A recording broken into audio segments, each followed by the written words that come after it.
My name is Emma Mannion, and my project is entitled Lutie Stearns, The Difficult Debate and Wise Diplomatic Steps to Strengthen Our Democracy by Promoting the Establishment of Libraries Across Wisconsin and the Nation.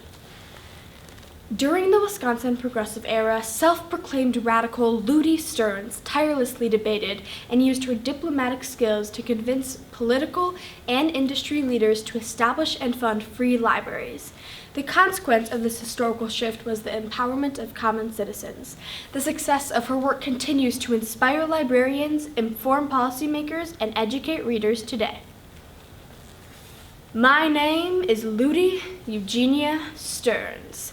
I've been called a radical and a communist, but I recall that Susan B. Anthony was termed an old hen, and Jane Addams was designated as the most dangerous person in America, so I'm in good company. And I stand by that characterization, but I'm getting ahead of myself because there's nothing radical about books and information. Or is there?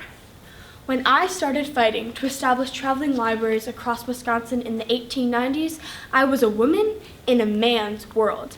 I did not have the same privileges as men and didn't even have the right to vote. At that time, there were no phones or televisions, and in some rural areas, there wasn't even access to a newspaper. In fact, only one farmer in 300 received a daily newspaper. Roads were narrow and typically made out of dirt and gravel, which led to poor and unreliable traveling conditions.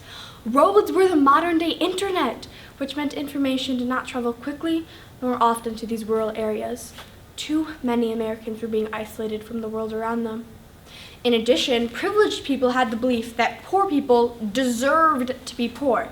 In fact, in a Baraboo newspaper, it was written, "The whole scheme of Christmas giving has been perverted till it now means people too lazy to earn comfort for themselves all expect something." Society didn't understand that the poor often didn't have access to resources to improve their circumstances. I was determined to change these limitations by empowering people through literature and information. I traveled to the Chicago World's Fair in 1893, where I met Melville Dewey, the inventor of the Dewey Decimal System. He shared ideas that led me to start libraries in Wisconsin.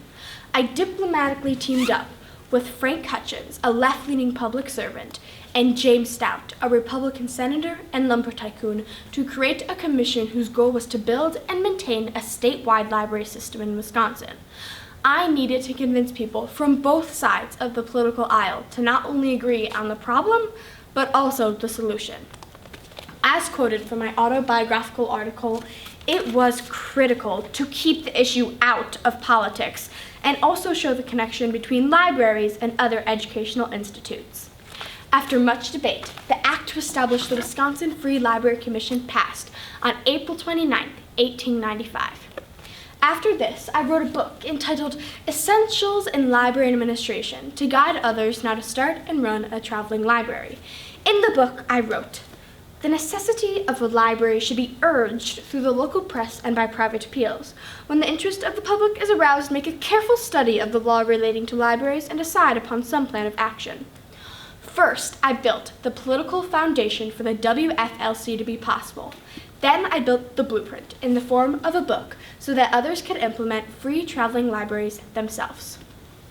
I often encountered resistance when trying to establish traveling libraries. People debated, saying, "Those libraries cost too much," or "There's no place to put the library, and no one would use it."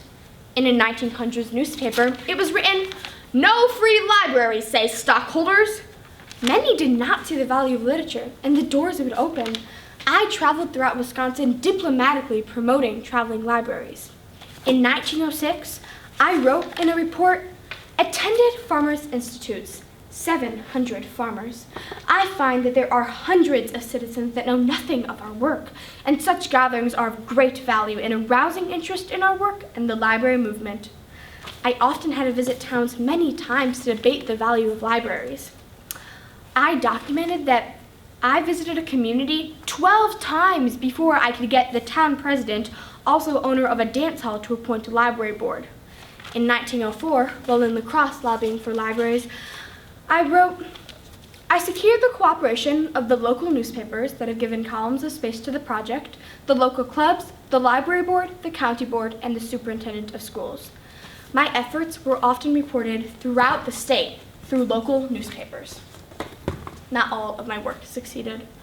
Due to local political bickering, I was never able to establish a traveling library in Waukesha. The final vote noted in the proceedings of the Board of Supervisors in 1905 stated 7 ayes and 23 noes. In Kenosha, one board member claimed, "Those radicals are on the take from book publishers." But after a year of debate and diplomacy, they finally voted in favor of a traveling library.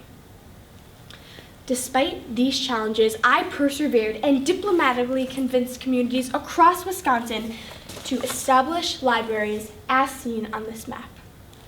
My next fight was at the national level. In 1905, I wrote to the Postmaster General in Washington, D.C., requesting that Postal Service include the delivery of books. He refused. In 1910, I was still debating the, and I quote, ridiculous sight of the rural mail carrier driving along the country road closely followed by the traveling library delivery wagon. Finally, after 7 years of debate, Congress passed a bill providing for parcel post delivery. My work has informed and inspired librarians for over a century, and I've been recognized in the Wisconsin Library Hall of Fame. It is a great honor that La Crosse librarian Jenny DeRocher said in a 2020 book talk, "Lutie Stearns is my hero." Long after my death, a study concluded that access to a free public library increased the probability of becoming a professional or a farm owner. My work implementing free public libraries empowered workers to have broader opportunities. This historical shift of implementing free public libraries enabled common citizens. For example, Supreme Court Justice Sonia Sotomayor said, "I needed to escape from home, and I fortuitously found the local library." Sotomayor proceeded to use the library to develop a love for books and excel in school. On the other side of the aisle, Justice Clarence Thomas also discovered his local library as a kid and said, "The library was how I expanded my world, using books to visit places that were out of my reach." Between 1896 and 1914, after countless debates and almost 2 decades of strategic diplomacy in favor of libraries, I helped establish the Wisconsin Free Library Commission, and in turn, 150 free public libraries, 1,400 traveling libraries, and 14 county library systems. I also helped Congress pass a bill providing for parcel post delivery, after which books could be mailed to rural inhabitants. Not only did my work lead to the establishment of hundreds of libraries throughout Wisconsin, it also provided a template that guided others to use my skills of debate and diplomacy to establish free libraries. My work extended beyond Wisconsin. I traveled around the country giving speeches to share my knowledge. I also wrote a book about library administration to guide others. Thomas Jefferson said, and it's true, "Knowledge is power." So yes, I was empowering our citizens, using my skills to debate and diplomatically convince the powers that be to enable people of all backgrounds to have access to information was a historical turning point and is still relevant in today's world. These strategies can be applied to people of today who are advocating for equal access to the internet so that all can use this tool to gain knowledge, which is essential to a healthy democracy. Well, most people don't know my name, and my grave is unmarked. My legacy lives on in the generations of people across the nation that advocate for and utilize libraries.